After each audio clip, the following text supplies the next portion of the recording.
Good morning, good afternoon, good evening, wherever you are in the world.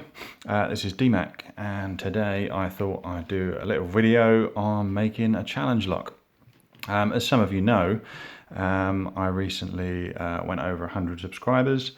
So I did a 100 subscriber giveaway, which is still going. I think we've got another week on that. It's currently Saturday, and it's a week today that I do the draw on that. Since then, I've had a lot of new subscribers. I think currently I'm up to 175 or around that point, and that's absolutely fantastic. And I just wanted to thank each and every one of you for that. I appreciate your support, and it's nice to know that someone's watching these videos out there. So as part of that 100 subscriber giveaway, I was going to make a challenge lock, or a couple of challenge locks, along with some other padlocks. But I thought it'd be nice, certainly for one of those, to bring you along for the ride, and you can see how I make it from start to finish, and then hopefully you can enter the giveaway and win that lock. I'll put a link to the giveaway video at the bottom here, so have a look at that if you want to enter and be in with a chance of winning this challenge lock. So let's just have a look and select a lock. Now recently I got a whole bunch of Euro cylinders on eBay. I think they're all Yales, very good locks. I've split all of these, so they usually come double-ended like this. So I've just cut them down the middle, and that gives us a single cylinder to work with. They're all 6 pins. Very nice and great for making challenge locks. They're good. Pretty good tolerances in there, and you've got there's this paracentric keyway, which does prove tricky, so we're going to maximize the pain and suffering with that keyway and whatever nasty pins we're going to make today to put into it. So I think the first thing is to just select one of these based on the bitting. I think you can, with challenge locks, you can make them from scratch. I have this pinning kit here. This one come from South Coast Locksmiths on eBay. I think it's about £30 for this. Comes with various security pins and springs and clips and various lengths of pins. So if you wanted to, you could make the challenge lock from scratch. But for the sake of speed today and a little bit of laziness, I suppose, on my part, it's always nice to start with a lock that's got reasonable bitting, and that one looks like a contender. We've got some highs there. Yeah, I think we'll use this guy. So the first thing to do is to gut him, have a look at the pins that are in there, and then we can start deciding what modifications we're going to make to this. I do intend to make modifications to probably all of the key pins, all of the driver pins, and we'll also perhaps look at core modifications as well. So first things first, we've got to strip this one down, see what's inside, and start making some decisions. So let's get this circlip off.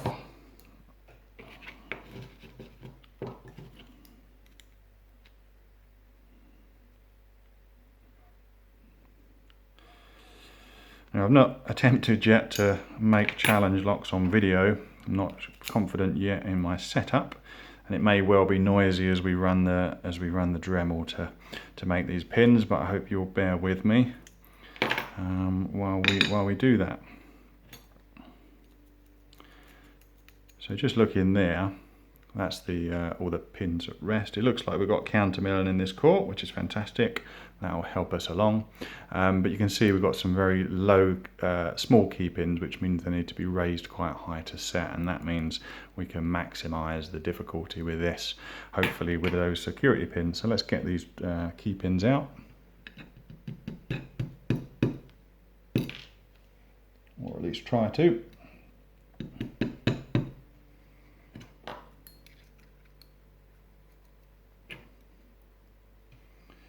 3, 4, 6,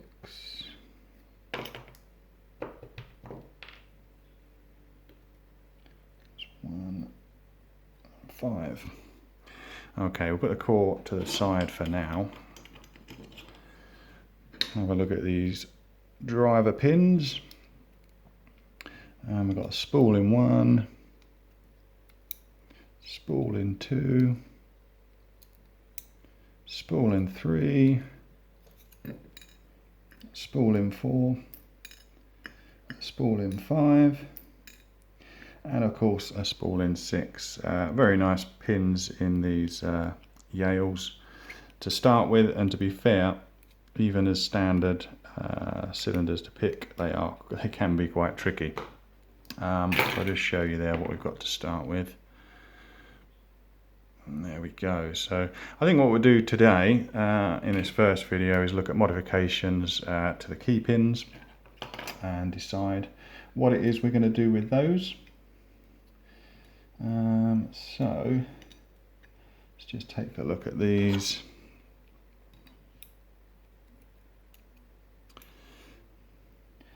So pin 3 there, we've got a nice long pin. He sits quite low in this chamber, so I think it might be a good idea with pin 3 to thread this chamber, which means we need to put a lot of fine serrations onto this pin. So first things first is to make some noise. I do apologise, like I say, if this is too noisy. This is my first challenge lock making or pin making attempt on video. So I may not get the levels quite right.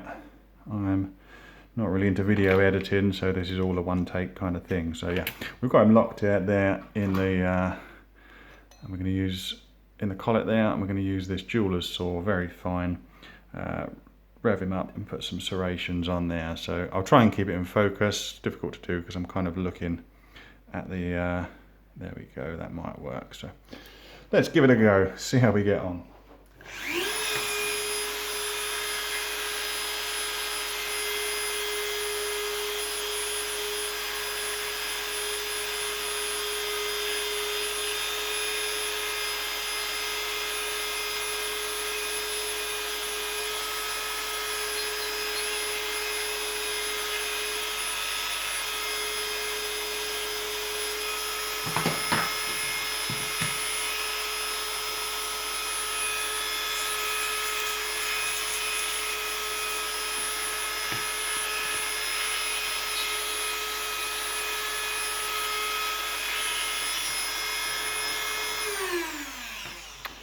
Well, I hope that wasn't too noisy for you. So we just put a series of serrations in the pin there. I'll show you him there. And that should interact nicely with a threaded chamber down the bottom. So let's look at what else we can do. I think pin 2. I think what I'm going to do is just have some fun with these pins. So I think perhaps we'll make a torpedo shape of this one. So that means we're going to put like a spooled section on the top and then taper it down. So I'm going to try and work on that. Difficult to kind of make these pins and keep you in focus and keep chatting. So just bear with me, and hopefully the video will come out okay and you'll be able to see what's going on. So I'm going to use a hacksaw blade initially to make a spooled section on this one. It might be in better focus down there. I keep trying to lift it up to show you here, but it goes out of focus, so I'm going to hold it down here. So I'm going to make a spooled section, and I'm going to taper that spooled section down to the bottom of the key pin.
So after making the cuts there, I used the hacksaw, show you the pin there, the hacksaw initially, get in focus, to make like a spooled section at the top. I then used a triangle needle file to taper that down towards the bottom of the pin, and then a couple of grades of sandpaper. I think that's, I'm not sure what this is, I think it's 1000 grit, just to sort of polish him up. And this one's a little bit rougher, again I'm not sure what it is, it's a little offcut, but it's quite a fine sandpaper. It's just to polish up the pins a bit, take away any rough edges. Okay, I think we've got another one here. So I think let's pop him in. Sometimes I plan out, you know, meticulously what I hope these pins will do, matched with the driver pins and the core modifications. But in some cases, it's good to just have fun and make some interesting shapes. I think sometimes planning out what you're going to do with a challenge lock, you make these grand plans and make the pins. And then you put it all together and it perhaps behaves a bit differently. So sometimes it's nicer just to have fun making the pins, make some interesting shapes, and then, you know, try and pick it, and sort of then you're surprised at what you get. So I think that's what I'm going to do with these bottom pins, is just have a bit of fun and yeah, put some modifications on everything. I do like to do that. So yeah, we're going to do something with this one here.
There you go, it's a nice looking pin. So we've got a spooled section on the top and a couple of sharp serrations below that.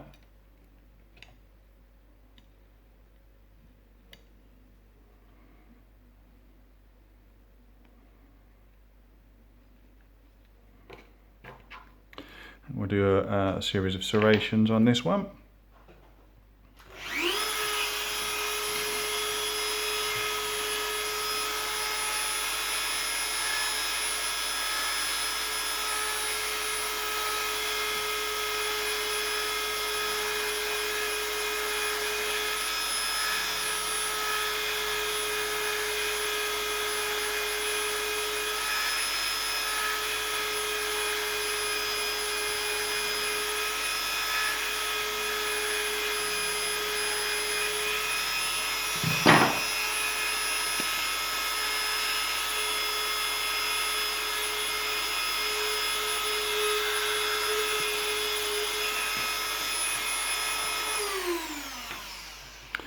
I do hope this is not too noisy for you. I know some people just mute out the sound of the there's that one there, the sound of the Dremel. But it's difficult to do that because I like to explain to you what I'm doing as I go along. I think we might make another little torpedo pin here, perhaps.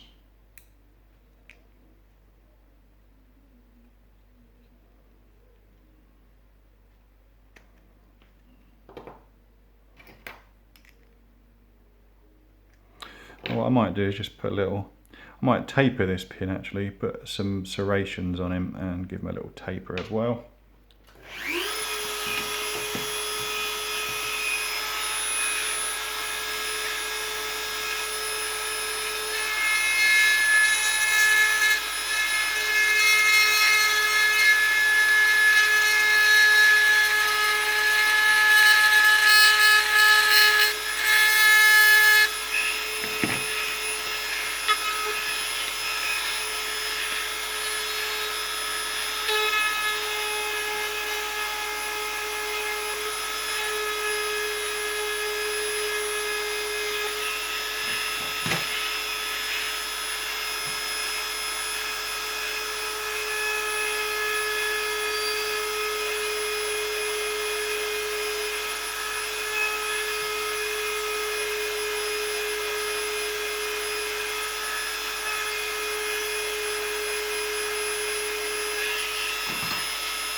I was wandering off camera a little bit there because I was busy looking at the pin and not at the screen to make sure it was in shot.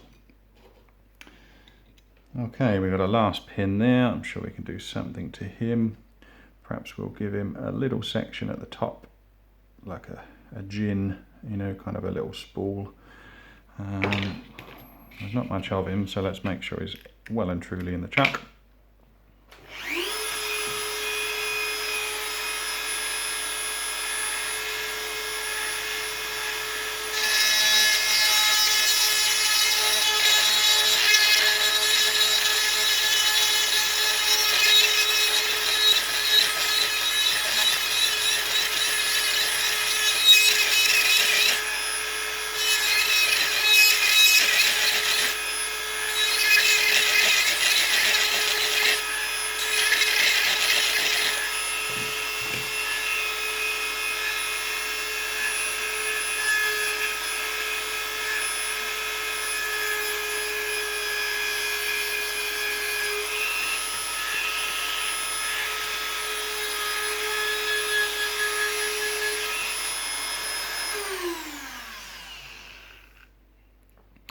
Okay, so we've got some, try and get him in focus there, it's difficult to get him in.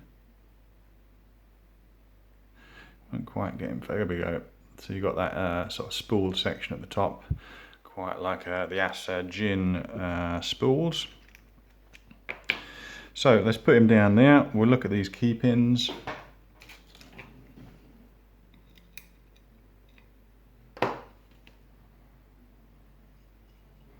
There we go, so we've got some nice nastiness on those, lots of serrations which I like.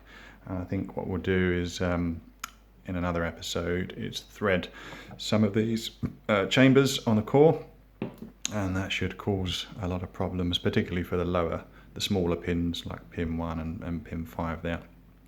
So there we go, that's it for this first episode of the challenge lock build.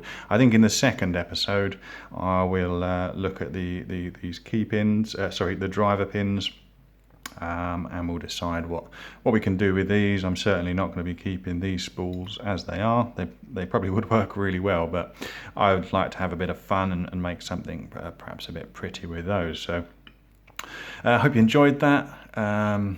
Be great if you could hit subscribe there, and then you won't miss the next video in the series. I will put a link up here to that video once it's been uploaded. But yeah, that's all for now. I hope you enjoyed that. I hope it wasn't too noisy and too out of focus for you, but it's a learning process for me doing this on video.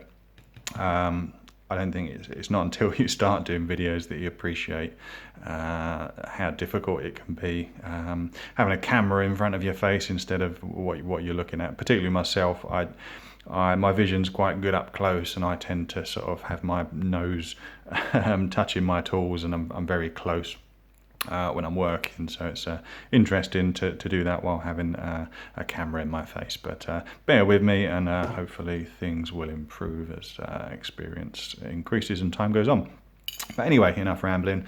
Thanks a lot for watching. I hope you enjoyed that, and I'll see you in the next video.